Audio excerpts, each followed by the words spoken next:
бозии охирини эл классико саволҳои зиёдро оиди ришватдиҳӣ ё худ коррупсия дар ла лига ба бор овард. Барселона ҷабрдида гашт, аммо онҳо ягон фарқияте аз рақибон надоранд ё имтиёзро аз онҳо рабуданд. Имрӯз мефаҳмем. Рости бештари қарорҳо ба он равона буд ки даста ба Реал Мадрид ноком шавад. Пеналти Васкес бидуни қоида вайронкунӣ буду, дар ҳолатҳои Ямал ва Лопес чашмпӯшӣ шуд. Ямал ҳамзамон дар дидор гол зад, вале бо сабаби набудани технологияи зарурӣ вар натавонист муайян кунад ки туп дар дохили дарвоза аст ва голро бошад бекор карданд. Ин баҳсҳои калони мухлисонро дар сомонаҳои интернетӣ ба бор овард, аммо фаромӯш намесозем ки Барселона низ дар гузашта бо ёрии доварон бозиҳои мушкилро ғалаба карда буд. Савол мешавад ки кадом даста аз байни ин ду гиганти испанӣ бештар ба коррупсия даст задааст?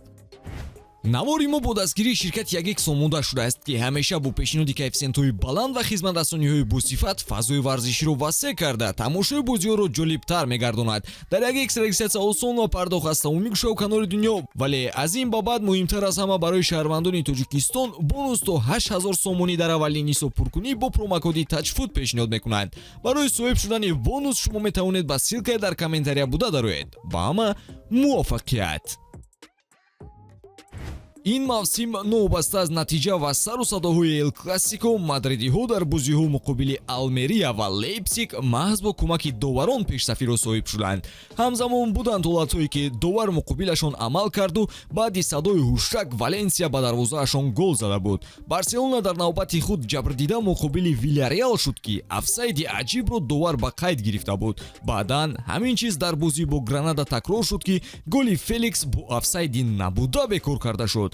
дар бозии муқобили ПСЖ бошад, дар фоле ки муқобили Гюндаган шуд, пеналти таъин карда нашуда буд. мо албатта ин мавсимро баррасӣ намекунем ва бояд қайд кунем ки замони шоҳкориҳои Барселона ҳамагӣ мусобиқаҳои аврупоиро УЕФА лона меномиданд. албатта он ба қарори доварон рабт дошт. соли 2006 муқобили Арсенал голи задаи каталониҳо бояд бо сабаби офсайд бекор карда мешуд, вале нилнуриҳо бо ин роҳ қаҳрамон шуданд. ҳамзамон полуфинали соли 2009 муқобили Челсиро ба ёд меорем. дар бозии ҷавобии дастаҳо он ҷо ба камӣ бояд 3 пеналти ба фоидаи Челси таъин карда мешуд, вале Барса ба даври баъдӣ баромаду боз қаҳрамон шуд. 2 сол баъд ҳолат такрор шуд. Робин ван Перси барои тӯбро баъди уштаки довар задан корти дуюми зардро қабул кард ва аз майдон берун шуд. ин аҷибтарин қарорҳое мебошад ки дар Лигаи Чемпионҳо қабул шудааст. албатта Барселона Арсеналро аз сади роҳаш бардошту дар боқимонда бозиҳо комёб гашт. соли 2017 Барселона бузургтарин камбекро дар таърихи Лигаи Чемпионҳо ба қайд гирифт. таъсири довар он ҷо ҳам ба чашм расид. пеналти дар фоли Суарес солҳои сол аст ки баҳсаш анҷом наёфтааст. ин ҳодисот дар солҳои беҳтарини Барселона рух дод ва ҳамин чизро оиди Реал Мадрид ҳам гуфтан мумкин аст. агар рӯй орем ба бозиҳои гузашта, шумо дарк мекунед ки чӣ қадар суоломез буданд онҳо.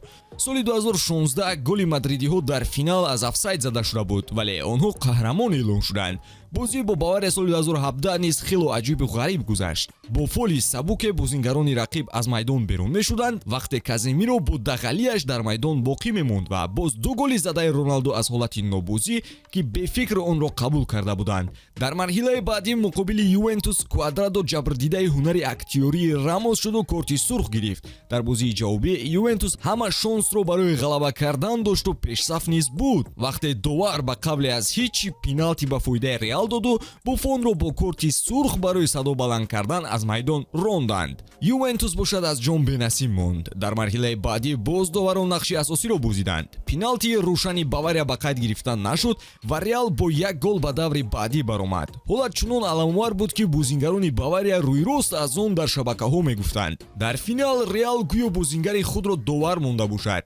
фоли дағали Рамос шонаи Салоҳро лад дод ва довар инро нодида гирифт ва дар натиҷа Ливерпул бе ҳамнагари асосияш ба бохт дучор шуд. соли 2022 такрори ҳикояи пешина шуд. Челси наздик буд то мадридиҳоро шикаст диҳад, вале голи Маркос Алонсо бо сабаби аҷиби бозӣ бо даст бекор карда шуд, замоне ки Вини бо даст ба дарвозаи Алмерия гол мезанаду аз рӯи қоида мебошад. мо метавонем ин довархариҳоро давом додан гирем, вале як чиз аниқ аст ки барои қаҳрамониҳо дар Аврупо ҳар ду даста ба чӣ корҳое даст назадаанд. шумо ба кадоме аз ин дастаҳо мухлисӣ мекунед? кадоме аз аз ин гигантҳои испанӣ бештар ришва ба доварон дода бошад? Реал Мадрид ё Барселона?